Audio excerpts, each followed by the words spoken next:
Muy bien, hermanos, pueden tomar sus asientos y vamos a continuar con nuestra disertación sobre el libro de los Hechos, hermanos. El día de hoy con el capítulo 6, los primeros versículos, ¿verdad? Los 7 primeros versículos. Un capítulo tan importante, hermanos, del libro de los Hechos. Y he intitulado a mi sermón de este día, lo he intitulado El gobierno de la iglesia de Jesucristo. El gobierno de la iglesia de Jesucristo. Dice así: el crecimiento de la iglesia siempre traerá grandes retos para cualquier congregación, pues como consecuencia de haber más personas, habrá más necesidades que atender, más problemas que resolver, más trabajo que hacer, más motivos por qué orar, más estudios y mensajes de la palabra de Dios que preparar, más espacio para acomodar, más tiempo que dedicar, más fuerzas para aguantar y más, hermanos, y más personal para trabajar. Muy pronto, la iglesia primitiva enfrentó estos retos debido al gran crecimiento del número de hermanos y hermanas que se dio. Y los apóstoles, quienes eran los pastores de la iglesia dedicados al área espiritual, tuvieron que pensar en un nuevo grupo de líderes que ayudaran en la distribución diaria de la comida, para que ellos no tuvieran que descuidar su trabajo tan importante como pastores de la congregación. Esto señaló la forma como Dios quería que su iglesia fuera gobernada, lo cual se enseñó con claridad después en las epístolas doctrinales. Los líderes nombrados después fueron conocidos como diáconos, es decir, servidores. Ahora vamos a ver, hermanos, que la Biblia nos enseña claramente en este pasaje cómo debe ser el gobierno de la iglesia. Los nuevos líderes, hermanos, fueron nombrados para llenar una necesidad. Vamos a ver que en la Biblia siempre cuando hay algo nuevo es porque hay una necesidad que llenar. Nunca se nombra a alguien para hacer nada o nada más porque haya esa posición. Se nombraron porque había necesidad que llenar y entonces fueron nombrados. Y esa necesidad era atender la queja de los griegos contra los hebreos con respecto a la distribución diaria de alimentos a las viudas. Como ustedes recordarán, hermanos, los hermanos vivían juntos en comunidad, tenían todas las cosas en común, comían juntos con alegría y sencillez de corazón. Pero conforme creció el número, hermanos, empezaron los problemas, porque los griegos empezaron a quejarse que a sus viudas no las atendían igual que a las viudas de los hebreos, y empezaron los problemas, y de ahí surgió esa necesidad. Fíjense ahí en los primeros 4 versículos de Hechos 6 lo dice: en aquellos días, como creciera el número de los discípulos, hubo murmuración de los griegos contra los hebreos, de que las viudas de aquellos eran desatendidas en la distribución diaria. Entonces los 12 convocaron a la multitud de los discípulos y dijeron: no es justo que nosotros dejemos la palabra de Dios para servir a las mesas. Buscad pues, hermanos, de entre vosotros a 7 varones de buen testimonio, llenos del Espíritu Santo y de sabiduría, a quienes encarguemos este trabajo. Y nosotros persistiremos en la oración y en el ministerio de la palabra. Esta decisión, mis hermanos, nos muestra con claridad lo importante que es la oración y la administración de la palabra por parte del pastor de la iglesia, las cuales no deben ser desatendidas por ninguna razón. Ahorita el hermano Correa decía palabras muy sabias, ¿verdad? No dejen que el pastor haga todo solito, ¿verdad? Hay que quedarnos a ayudarlo, hay que quedarnos a hacer el trabajo. Hermanos, a mí no me pesa hacerlo, a mí me encanta hacerlo, pero si ustedes ayudan, todo saldrá mucho mejor, ¿verdad? Y esa era la misma idea en aquel tiempo en la iglesia primitiva. Ahora, mis hermanos, los nuevos líderes fueron nombrados por decisión de los apóstoles. O sea, ellos fueron los que dijeron: no es justo que desatendamos nuestro ministerio, la oración, la palabra, ¿verdad?, por atender los problemas de la congregación. Vamos a buscar hombres llenos del Espíritu Santo, llenos de sabiduría, a quienes les encarguemos ese trabajo para que nosotros podamos ocuparnos en lo que debemos. Entonces ellos son los que vieron el problema y ellos decidieron lo que se iba a hacer. Una buena pregunta aquí es: ¿qué nos enseña la Biblia sobre la forma de gobierno de su iglesia? La palabra de Dios nos presenta la obra de Dios como un reino gobernado por Dios mismo, a través de uno o varios líderes que Dios mismo escoge y llama, y que se sujetan completamente a su voluntad, es decir, a la voluntad de Dios. Así vemos primero a los patriarcas: Abraham, luego Isaac, Jacob y José, guiando al pueblo de Dios.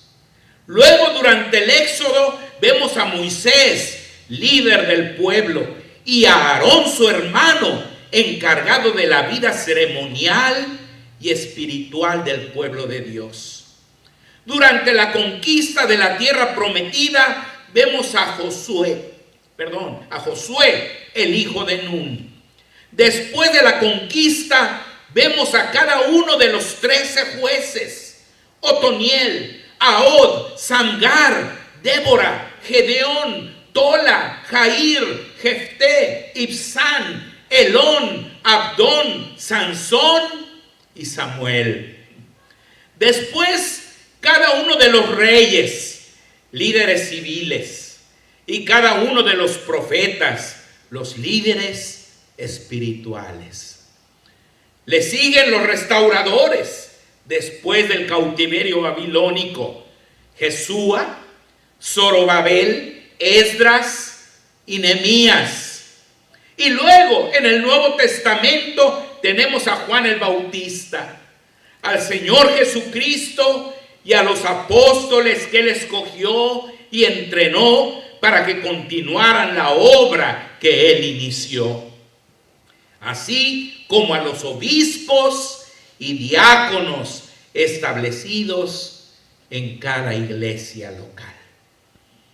Nunca vemos que Dios en algún momento haya pedido una opinión, ni mucho menos una proposición, quien secundara, y una votación para ver si la mayoría estaba de acuerdo en lo que Él iba a hacer. Nunca vemos eso. El pueblo de Dios simplemente se limitó a obedecer sin hacer cuestionamiento alguno.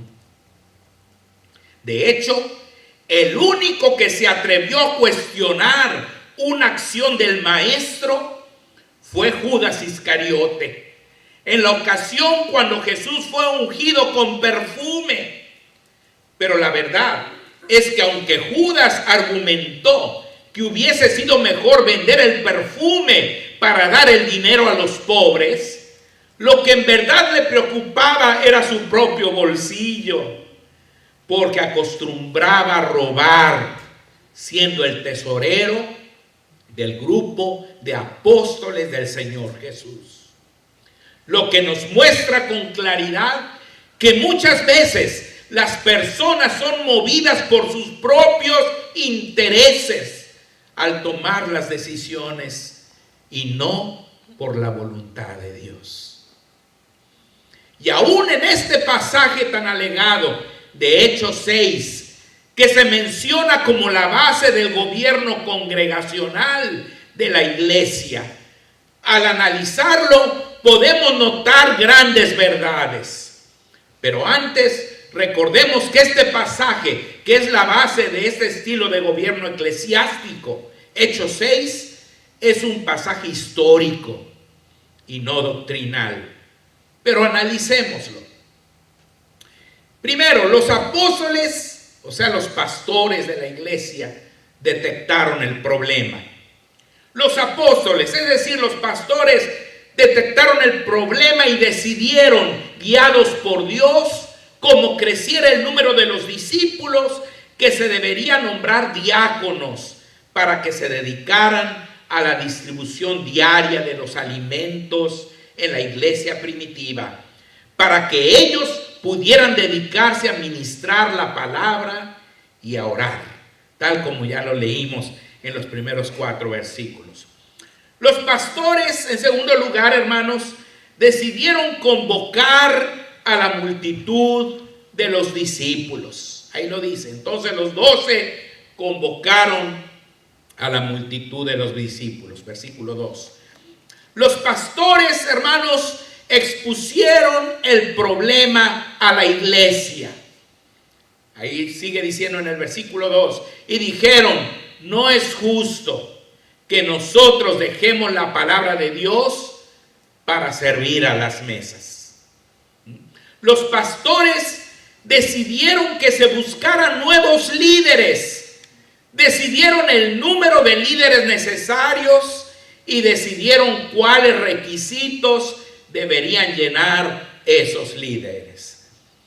Hay que notar aquí la forma imperativa del verbo buscar. Fíjense lo que dice en el versículo 3 y 4. Buscad, o sea, es una orden. Buscad, pues, hermanos, de entre vosotros a 7 varones de buen testimonio, llenos del Espíritu Santo y de sabiduría, a quienes encarguemos de este trabajo. Y nosotros persistiremos en la oración y en el ministerio de la palabra. En quinto lugar, los pastores decidieron dar a la iglesia el privilegio de participar en el proceso. Las palabras agradó la propuesta a toda la multitud se pueden interpretar de 2 maneras. Vean ustedes, en el versículo 5 lo dice, agradó la propuesta a toda la multitud y eligieron a Esteban, varón lleno de fe y del Espíritu Santo, a Felipe, a Prócoro, a Nicanor, a Timón, a Parmenas y a Nicolás, prosélito de Antioquía. Una de las formas de interpretar este versículo es la forma como lo interpretan los que defienden el gobierno congregacional, que los apóstoles tuvieron que someter su idea a la congregación para su debida aprobación. O sea, hay algunos que dicen, ahí está, ¿verdad? Los apóstoles, sí, ellos decidieron cuántos diáconos iban a ser, cuáles eran las cualidades que debían de tener, pero después tuvieron que ir a la iglesia y decir para que la iglesia dijera, ok o no, ¿verdad? No está bien eso. Pero entonces la iglesia es la que decide, dicen los que creen en el gobierno congregacional. Ahora, la segunda interpretación es simplemente que a los hermanos les agradó o gustó la decisión de los apóstoles, porque aquí dice agradó la propuesta a toda la multitud, simplemente que les agradó, es decir, les gustó la propuesta o la decisión de los apóstoles y la acataron de inmediato sin cuestionarla. Es decir, se pusieron a buscar a los hermanos que eran necesarios. Lo cierto es que la iglesia nombró a los diáconos por decisión de los apóstoles. Y lo hicieron obedeciendo todas las indicaciones de los apóstoles. Y estos, por su parte, aceptaron sin cuestionar al grupo de hermanos elegidos y presentados ante ellos, y les impusieron las manos. O sea que vemos que sí, la iglesia tuvo esa libertad de pensar en quiénes eran los hermanos apropiados para ser los diáconos. Hubo libertad. Los apóstoles no pusieron ninguna objeción, no dijeron, no, ¿y por qué nombraron a Esteban? No, Esteban no.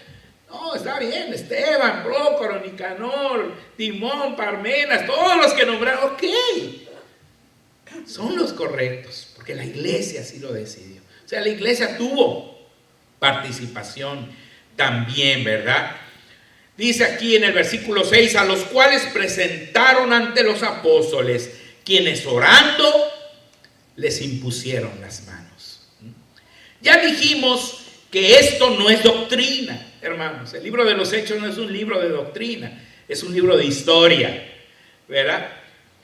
No es doctrina, pero si algo pudiéramos aprender de este pasaje, es que el pastor puede dar el privilegio a su congregación para que participe en algunas decisiones, como por ejemplo en el nombramiento de oficiales, la elaboración del presupuesto, etc. Así que el gobierno bíblico es el gobierno de Cristo a través de su siervo llamado, como en el resto de la Biblia. Pero para que un pastor pueda ser usado por el Señor como líder de su congregación, debe someterse también a Dios. En otras palabras, no se trata de que la congregación se someta a la voluntad de su pastor, sino que el pastor y su congregación se sometan a la voluntad de Dios. O sea, para que un pastor, hermanos, pueda tener el liderazgo y que la iglesia confíe el liderazgo al pastor, él debe demostrar que Dios lo está guiando, que está haciendo la voluntad de Dios, que todo lo que está haciendo viene de las Escrituras, que se está guiando por la palabra de Dios, no haciendo su voluntad, no siendo voluntarioso y haciendo y deshaciendo como a él se le antoja, sino tiene que mostrar que es Dios el que está delante de él. Y entonces la congregación lo va a seguir. Pero claro, también va a tener algunas intervenciones en las decisiones, como lo que ya mencioné, ¿verdad? Hermanos amados, los nuevos líderes disfrutaron junto con los apóstoles de los resultados de estas medidas. Dios nunca se equivoca, hermanos. Cuando ya fueron nombrados aquellos diáconos, hubo resultados maravillosos. Disfrutaron del crecimiento grande y continuo de la iglesia. O sea, eso ayudó a que creciera la congregación.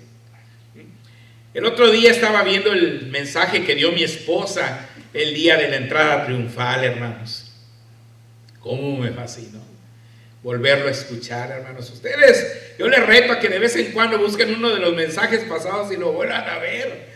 El otro día me habla una hermana, Lupita Márquez, que es una nueva que va a venir ya aquí a la iglesia, y me dijo: pastor, usted me mandó un mensaje, ¿por qué me lo mandó? Y yo dije, pues se molestó porque se lo mandé a su teléfono.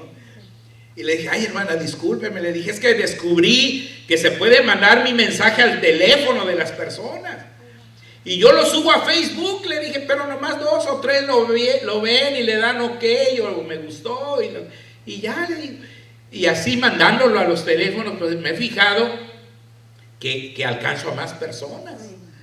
Mucho más personas que si nomás lo subo a Facebook y ahí a ver quién se lo encuentra, ¿no? Entonces le digo: discúlpeme que se lo puso usted. No, pastor, dice, qué bueno que me lo puso. Dice, ese mensaje era para mí, dice. Yo estaba en un momento de desesperación tremenda, dice. Tengo a mi esposo, hermanos, que se estaba muriendo, dice, con un coma diabético. A mi hija que estaba bien mal, estaba también enferma, dice, que le tengo que dar 39 pastillas diarias, a una hora específica cada pastilla. Dice, yo tengo mi trabajo y tengo que cuidar a mi mamá que tiene demencia senil. Y no hallaba yo la puerta, dice. Y de repente vi su mensaje, dice, y me puse a escucharlo. Dice, cada cosa que decía el mensaje era para mí, hermano. Dice, gracias por... Yo me quedé, hermano. Fíjense cómo Dios puede usar, ¿verdad?, las cosas, hermanos. Cómo puede usar. Y Dios nunca se equivoca. Todo lo que pasa es para bien, mis hermanos. Entonces, fíjense lo que dice aquí en Hechos 6:7. Y crecía la palabra del Señor, y el número de los discípulos se multiplicaba grandemente en Jerusalén. Claro, ya había un pastor, había unos diáconos o varios pastores, porque la razón que había multiplicidad de pastores, hermanos, es porque eran más de 8,000 miembros. Así que imagínense un pastor, si con unos 100, 200 no puede un pastor, hermano, imagínense con 8,000, ¿verdad? Así que había muchos pastores. Pero también, hermanos, había los diáconos ahora ayudando. Entonces el resultado es que empezó a crecer y a crecer y a crecer la congregación. El crecimiento era grande. Los hermanos no se sumaban, sino que se multiplicaban. De 120 a 3,120. De 3,120 a 8,120. Y día con día eran más y más. Hermanos, no es lo que queremos ver aquí. Entonces, pero cada quien tiene que agarrar su trabajo. En ese mensaje que les mencionaba de mi esposa Argelia, ella decía que habló con la líder de los diáconos de esta iglesia. Y que esa hermana le decía, aquí los diáconos en la bonita Valley Baptist Church somos los que visitamos a los enfermos. Aquí no los visita el pastor.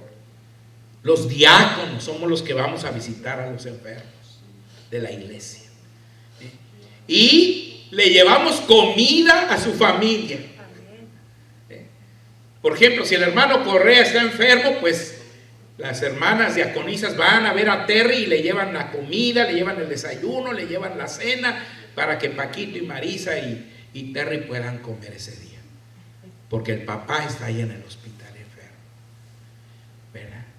Y Argelia dice ahí que le contestó a la hermana, ¿cuánto tenemos que aprender de ustedes?